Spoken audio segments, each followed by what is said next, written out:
Psycho killer यानी ऐसे व्यक्ति जो एक ही तरीके से लोगों की हत्या करते जाते हैं, जिनके अंदर किसी किस्म की बदले की भावना होती है।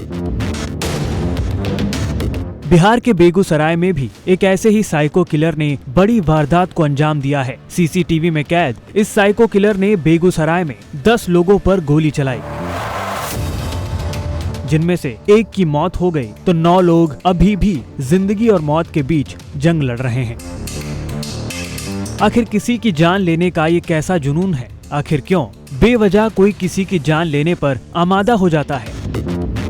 इस रिपोर्ट में हम आपको ऐसे ही 2 साइको किलर्स के बारे में बताएंगे जो बेगूसराय के इस कातिल की तरह पहले ही सीरियल किलिंग जैसी वारदात को अंजाम दे चुके हैं।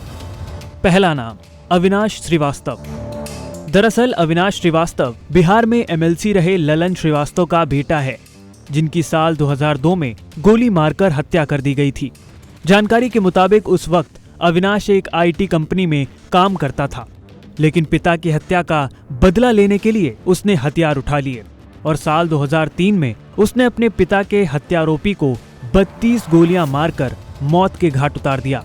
लेकिन अविनाश यहाँ रुका नहीं, बल्कि उसने अपने पिता के बाकी हत्यारों को भी चुन चुन कर मारा। अविनाश पर करीब 20 लोगों की हत्या करने का आरोप है। अविनाश के मुताबिक अपने पिता के हत्यारे की 32 गोलियां मारकर जान लेने का ऐसा ही scene gangs of Wasseypur film में भी दिखाया गया है। उसका दावा है कि वो सीन अविनाश की इसी वारदात पर आधारित है। दूसरा नाम अमरदीप। बिहार ने दुनिया के सबसे कम उम्र वाले सीरियल किलर को भी देखा है, जिसने केवल 8 साल की उम्र में कई लोगों को बेदर्दी से मार दिया था। इस किलर का नाम सुनते ही लोगों में सिहरन पैदा हो जाती थी। जिस उम्र में बच्चे हंसते खेलते हैं, उस उम्र में अमरदीप लोगों की जान ले रहा था।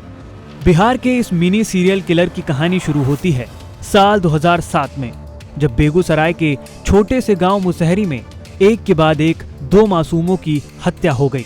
इसके बाद साल 2007 में ही कथित तौर पर अमरदीप ने अपनी छोटी बहन की भी हत्या की, लेकिन किसी को अंदाजा नहीं था कि किलर कोई और नहीं बल्कि 8 साल का अमरदीप है। हालांकि शक होने के बाद कड़ाई से पूछे जाने पर साइको किलर अमरदीप ने सारी बातें कह दी। पुलिस ने जब अमरदीप से इन हत्याओं के पीछे की वजह पूछी तो उसकी बातें सुनकर सब हैरान रह गए। उसका कहना था कि लोगों को मारने में उसे मजा आता था, इसलिए उसने उनकी हत्या कर दी। फिलहाल एक बार फिर से बिहार में साइको किलर की दहशत है। लोग सदमे में हैं और इंतजार कर रहे हैं कि आखिर कब ये अपराधी पुलिस की गिरफ्त में आए। फिलहाल इस वीडियो में सिर्फ इतना ही। तमाम और ऐसी वीडियोस के लिए जुड़े रहिए जी बिहार झारखंड के साथ।